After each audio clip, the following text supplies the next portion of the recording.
بسم اللہ الرحمن الرحیم۔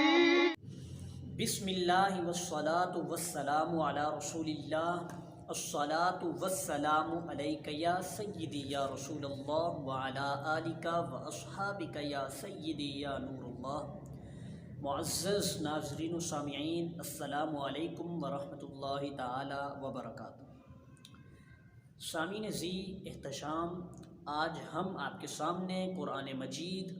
برہان رشید کی جو 61 آیت ہے اس کا ترجمہ اور اس کی تفسیر آپ کے سامنے ہم پیش کریں گے اللہ کے فضل و کرم سے۔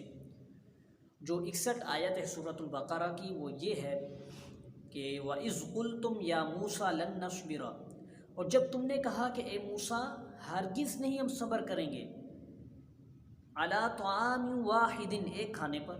فَادْعُ لَنَا رَبَّكَ يُخْرِجْ لَنَا، بس دعا کیجیے آپ ہمارے لیے کہ اپنے رب سے کہ وہ ہمارے لیے نکالے، مما تنبت الارض، اس میں سے جو زمین اگاتی ہے، من بقلیہا یعنی اس میں سے ساگ نکالے، وقثائہا اس میں سے گیہوں نکالے،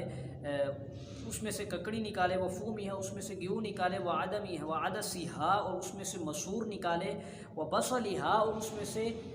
دالیں نکالے۔ قال اتستبدلون الذی، تو فرمایا کیا تم بدلنا چاہتے ہو وہ جو ادنا ہے اس سے جو بہتر ہے۔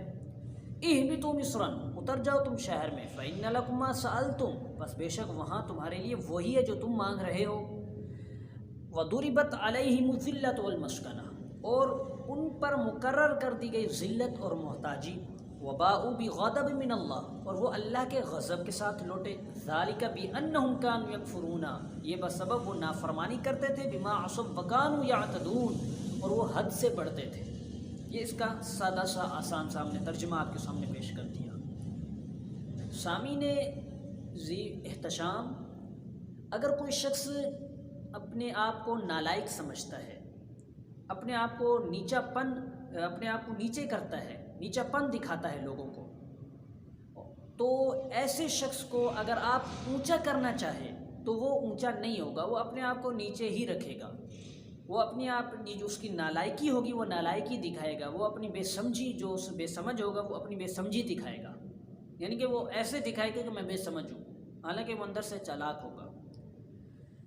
تو ایسا شخص دنیا کی نعمتوں سے اور لذتوں سے کبھی بھی فائدہ نہیں اٹھا سکتا۔ اسی طرح بنی اسرائیل پر پہلے نعمتیں کی گئیں، نعمتیں کرنے کے بعد اب یہاں سے ان کی نالائکی اور بے سمجھی اور ان کے جو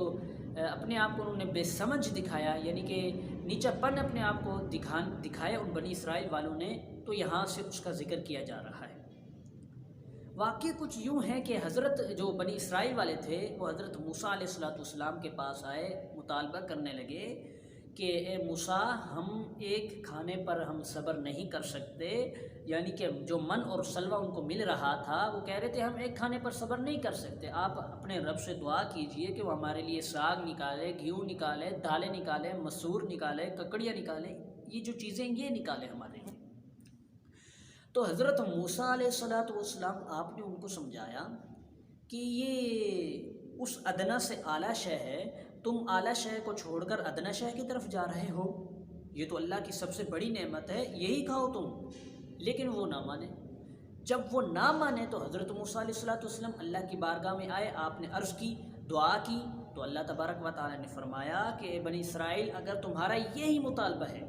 یہی مطالبہ تم کر رہے ہو تو جاؤ تم مصر کی طرف چلے جاؤ، وہاں پر یہ ساری کی ساری چیزیں تمہیں مل جائیں گی جو تم مطالبہ کر رہے ہو، یہ ساری چیزیں وہاں پر مل جائیں گی، چلے جاؤ وہاں پر۔ اس مصر سے مراد یا تو وہ مصر ہے یا اس سے مراد مطلقاً کوئی بھی شہر ہے، مطلقاً کوئی بھی شہر ہے۔ اب ان کو جو نعمتیں دی گئی تھی وہ من اور سلوہ سب سے بڑی نعمت تھی، یہ اعلیٰ شے تھی، ان لوگوں نے اعلیٰ شے کو چھوڑ کر ادنا شے کی طرف جا رہے تھے۔ تو اس لیے ہمیں بھی چاہیے کہ جب اللہ تبارک و تعالی ہمیں اعلیٰ شے دے دے تو ہم اللہ تعالیٰ کا شکر ادا کریں، اللہ تعالیٰ کی ناشکری نہ کریں، اللہ تعالیٰ کی ناشکری نہ کریں، اللہ کی نافرمانی نہ کریں، اس کا ہر حال میں ہی شکر کریں ہم۔ جب اعلیٰ شے دے دیتا ہے تو ادنا شے کی طرف نہ دیکھو، ادنا شے کی طرف نہ جاؤ۔ اسی طرح جب اللہ تبارک و تعالیٰ کسی کو پیسہ دے دیتا ہے تو وہ سمجھتا ہے، وہ آگے والے کو دیکھتا ہے کہ آگے والا کتنا مجھ سے زیادہ امیر ہے، اس کے پاس کتنی گاڑیاں ہیں، اس کے پاس کتنے بنگلے ہیں، میرے پاس بھی اتنے ہوں۔ وہ ایسے نہ کرے، بلکہ وہ اپنے سے نیچے کو دیکھے کہ نیچے والے کو دیکھے، اگر میں ایسا ہوتا تو میرا کیا ہوتا۔ تو جو اللہ تبارک و تعالی ہمیں اعلیٰ چیز دے دے، ہمیں اسی پر ہی راضی رہنا چاہیے۔ پھر آگے فرمایا کہ وَضُرِبَتْ عَلَيْهِمُ الذِّلَّةُ وَالْمَسْكَنَةُ، اور ان پر ذلت اور محتاجی کو مقرر کر دیا گیا۔ یعنی کہ یہ جو یہودیوں پر ان کے گھٹیا جو عادتیں تھیں، ان کے جو گھٹیا فریب تھے، ان کی وجہ سے اللہ تبارک و تعالی نے ان پر ذلت اور محتاجی ان کے حق میں لکھ دی۔ اور چونکہ پھر آگے فرمایا کہ وَيَقْتُلُونَ النَّبِيِّينَ بِغَيْرِ الْحَقِّ، اور یہ جو بنی اسرائیل والے تھے یہ انبیاء کی نافرمانی کیا کرتے تھے، انبیاء کی نافرمانی کرتے تھے، اور اللہ تبارک و تعالیٰ کی آیتوں کا انکار کرتے تھے۔ اللہ تبارک و تعالیٰ کی آیتوں کے ساتھ وہ کفر کرتے تھے، انکار کرتے تھے، اور پھر وہ انبیاء کو شہید کیا کرتے تھے نہ حق، کوئی وجہ نہیں ہوتی تھی، بس انبیاء کو معاذ اللہ وہ شہید کر دیتے تھے بنی اسرائیل، جیسے کہ حضرت زکریہ علیہ السلام ہو گئے، حضرت یحییٰ علیہ السلام ہو گئے۔ یہ بنی اسرائیل ان کو ناحق شہید کر دیتے تھے، حالانکہ یہ سب سے بہت بڑا گناہ ہے انبیاء علیہ السلام کو شہید کرنا۔ لیکن پھر بھی یہ حد سے بڑھتے رہے، نافرمانی کرتے رہے، حد سے بڑھتے رہے۔ یہی اس آیت میں فرمایا گیا ذَلِكَ بِمَا عَصَوْا وَكَانُوا يَعْتَدُونَ، یہی لوگ نافرمانی کرتے تھے اور یہ حد سے بڑھتے تھے۔ تو ہم دعا اللہ تبارک و تعالیٰ سے یہ کرتے ہیں کہ ہم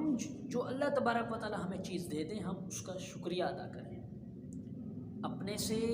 جو آگے ہے اس کو نہ دیکھیں، اپنے سے نیچے والے بندے کو دیکھیں کہ وہ کیسا ہے، یہ نہ دیکھیں کہ آگے والے کو دیکھیں اس کے پاس اتنی چیزیں ہیں، میرے پاس بھی اتنی ہوتی، نہیں، نیچے والوں کو دیکھو، نیچے والے بندے کو دیکھ کہ اس کے پاس کتنا مال ہے، پھر تیرے دل کو پتہ لگے گا۔ تو ہمیں بھی چاہیے کہ ہم ہر حال میں ہی اللہ کا شکر ادا کریں، اللہ کی نافرمانی نہ کریں، اللہ کے انبیاء کی نافرمانی نہ کریں، ان کے بتائے ہوئے احکام پر ہم چلیں، حضور علیہ السلام کے بتائے ہوئے احکام پر ہم چلیں۔ تو رب تعالیٰ سے دعا ہے یہ جو میں نے باتیں آپ کے سامنے عرض کی ہیں، ان سب کو اپنی بارگاہ میں قبول و منظور فرمائے۔ وما علیہ